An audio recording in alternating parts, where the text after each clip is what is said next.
There are over 800,000 people living in central LA, and most of them hate it. Except for me. I'm CK, and this is Hey LA.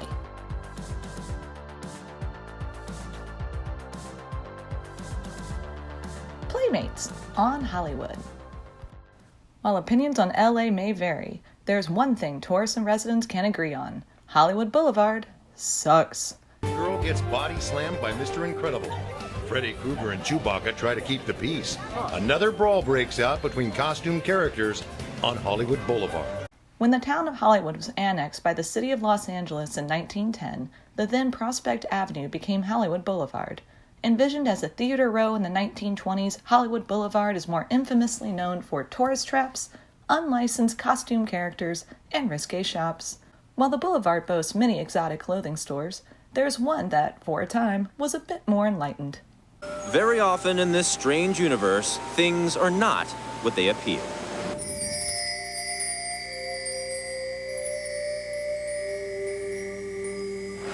What's advertised in the store window isn't necessarily what's being sold inside. Built in 1931 on the corner of Wilcox and Hollywood Boulevard, the Attie building features an Art Deco style characterized by rich colors, bold geometry, and decadent detail work. And from the 1930s to 2018 was home to Playmates on Hollywood, the first place in Los Angeles to offer bell-bottoms for sale. Fredericks of Hollywood was the first in the nation to offer French bikinis, which resulted in the arrest on immodesty on a California beach. Playmates was run by the owners of the building at the time, the Atties, and bell-bottoms aside, it was lingerie business as usual until 1982.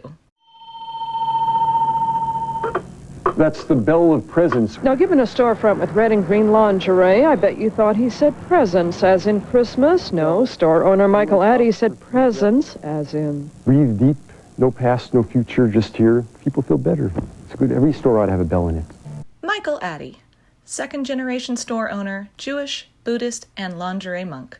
After a pilgrimage to the monasteries of Japan and the Himalayas, Michael Attie was settled in Northern California when his father requested he take over Playmates on Hollywood, which he took in a slightly different direction. Actually, I'd always wanted to be a Zen priest and run a temple, so I've done the best I can. I've tried to convert this store into a lingerie Zen temple. It was Michael Attie who, in 1984, commissioned the You Are a Star mural from Mexican artist Thomas Soria, made famous in the 2016 film La La Land. This isn't to say the store didn't serve its original purpose. Patronized by the growing rock culture of the 80s and 90s, pieces from Playmates can be seen in music videos by Motley Crue, the Spice Girls, Van Halen, and...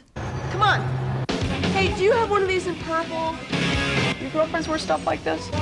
By 2004, however, Michael Attie was ready to turn the store over again, but most would agree it was never the same, despite a resident cat, and by 2018, Playmates on Hollywood shuttered permanently. Michael Attie is still active with his website and still exploring the universe with a book out on his experiences. The Attie building itself is set to become part of a new development, one of many that popped up and on the boulevard over the years. And while the Art Deco of the building and You Are a Star mural are to be preserved, artist renderings show that the Playmates facade with its painted sign is to be scrubbed in favor of a more modern look, not unlike Fredericks of Hollywood.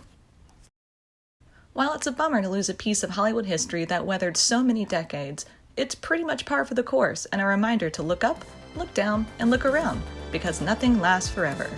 Except maybe enlightenment. This piece wouldn't have been possible without the information compiled from these sources.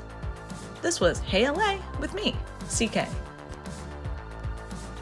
And thank you for watching.